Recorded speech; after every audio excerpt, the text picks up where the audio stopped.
Well, I made it to the Rogersville. You can see the sign. The wind is blowing something fearful out of, it was almost like a headwind all the way here, so that would be coming out of the east, south, east.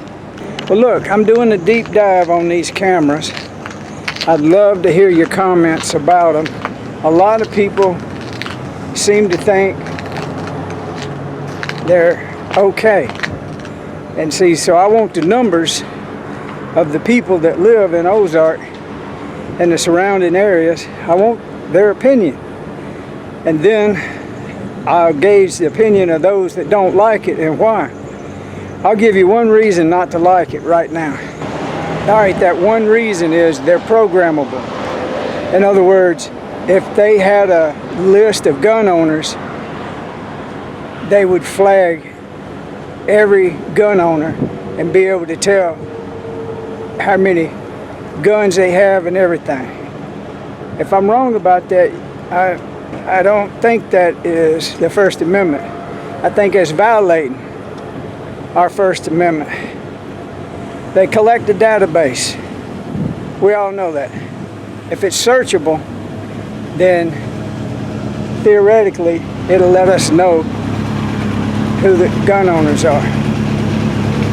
But what they've done with these large gun shows that they have in Springfield, they literally parked, this is like even far back as 8 years ago, they parked their police units with the tag readers usually mounted on the roof back then, and monitored every car going in and out of a gun show.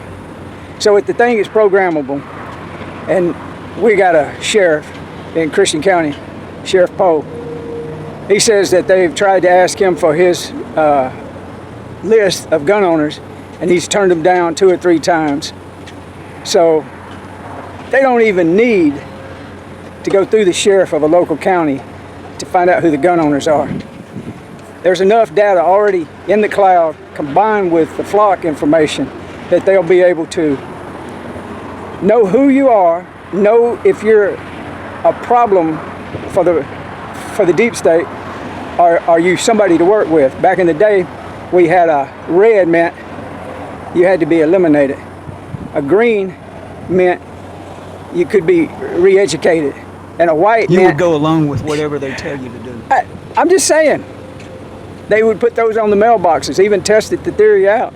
And then enough people kind of started waking up, and that modality went away. But what they got going on now is collecting data.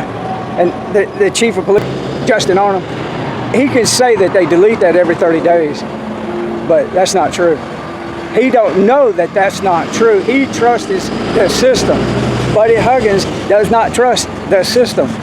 I trust my ability to ask questions and get to the real answers.